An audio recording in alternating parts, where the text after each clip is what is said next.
Unit leader mister Rajendra Pande ji को जोरदार ताली के साथ।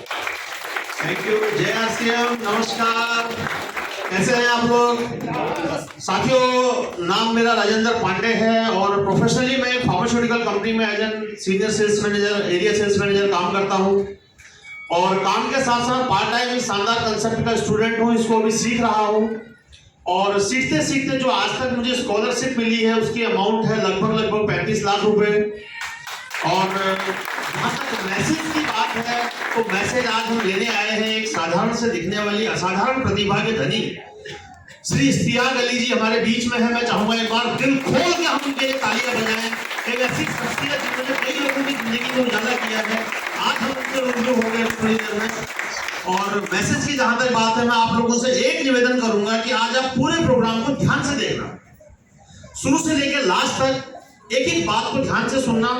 और आज रात को घर जाके सोते समय एक बात गौर करना, ये अपने आप से पूछना कि अगर मैं आरसीएम बिजनेस को ज्वाइन करता हूं तो मुझे कितना बड़ा नुकसान हो जाएगा, और अगर मैं इस बिजनेस को आज ज्वाइन नहीं करता हूं तो मुझे कितने अरब का फायदा हो जाएगा।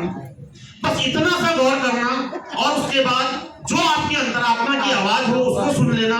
अगर आपकी अंतरात्मा कहती है कि तू आरसीएम बिजनेस ज्वाइन मत कर, तुझे तो अरबों खरबों का नुकसान हो जाएगा, या आपकी आत्मा कहती है अरे यार ज्वाइन कर या ना कर, तेरा जाने को क्या है, आरसीएम बिजनेस में जब इतने लोगों को आ सकता है तो तुझे भी बहुत कुछ आ सकता है। अंत में एक बात कहूंगा, जिंदगी में हमेशा खुश रहो, मुस्कुराते रहो, मस्त रहो, क्योंकि हमारे गुरुदेव कहते हैं कि मायूसी जिस चेहरे का श्रृंगार करती है, मायूसी जिस चेहरे का श्रृंगार करती है, सारी मक्खी भी उस पर बैठने से इनकार करती है। तो दोस्तों एक बार जोरदार तालियां आपके लिए हो जाए और मैं रोहित जी को इनवाइट करूंगा प्लीज। Thank you sir. जय आरसीएम। नमस्कार, जय आरसीएम।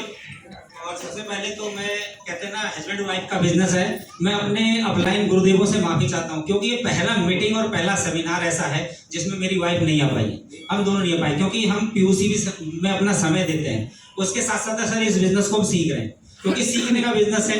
और अपना मैं परिचय देना चाहता हूँ, नाम लक्ष्मी नारायण है, लक्ष्मी पीयूसी में बिल काट रही है, नारायण आपके सामने खड़ा है। सर ये बिजनेस बहुत जबरदस्त है, मैं क्या बताऊं सर, मैं तो अभी सीखने आया हूं, मैं अभी किसी को कुछ संदेश दे नहीं सकता क्योंकि मैं अभी सीख रहा हूं, क्योंकि सीखने का बिजनेस है।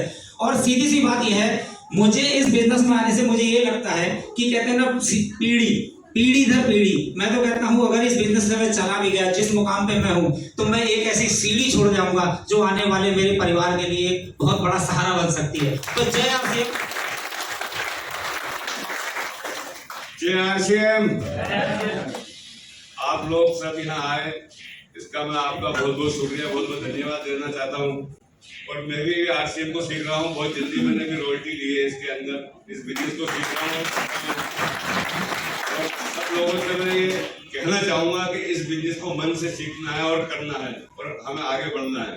वैसे से मैं एक बिजनेसमैन हूँ, तो मेरा नाम सलाउद्दीन अंसारी और मैं हल्द्वानी से बिलोंग करता हूँ और एक बिजनेसमैन हूँ रहने वाला।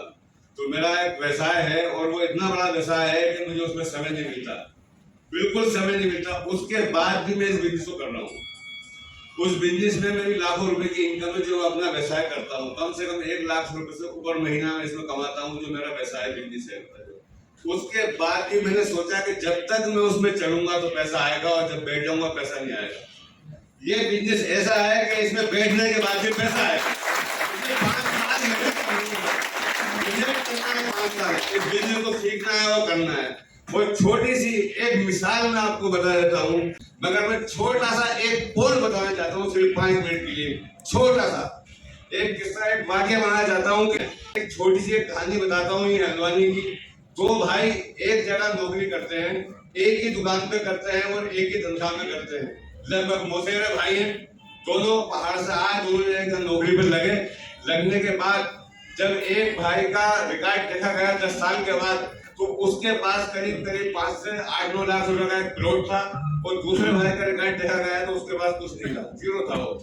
उसके बाद फिर जब 6-7 साल और गुजरे, 15 साल के बाद जब दोनों का रिकॉर्ड देखा गया तो एक भाई के पास 15 लाख का मकान था और एक भाई 15,000 का खरीदार था। एक ही तनख्वाह थी, लोगों के दोनों के साथ कोई घटना भी नहीं घटी और एक ही तनख्वाह में काम करा।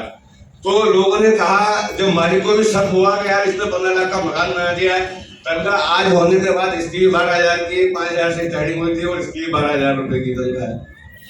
दोनों की तनख्वाह सेम थी।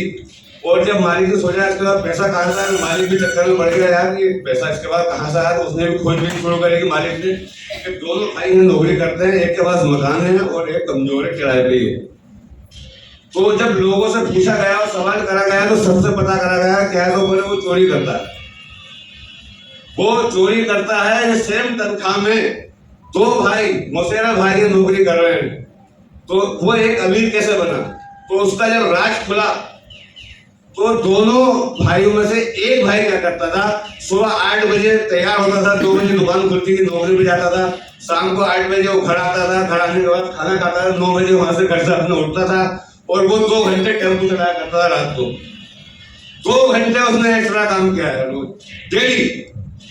जब डेली 2 घंटे काम करता रहा तो पैसा इकट्ठा करता रहा। उसने अपना टेम्पो लिया, रात को अपना टेम्पो चलाया, छुट्टी के दिन अपना टेम्पो चलाया, 2 घंटे उसने पार्ट टाइम मेहनत करी। इसलिए 15 साल में उसने 15 लाख का मकान बनाया ईमानदारी के साथ।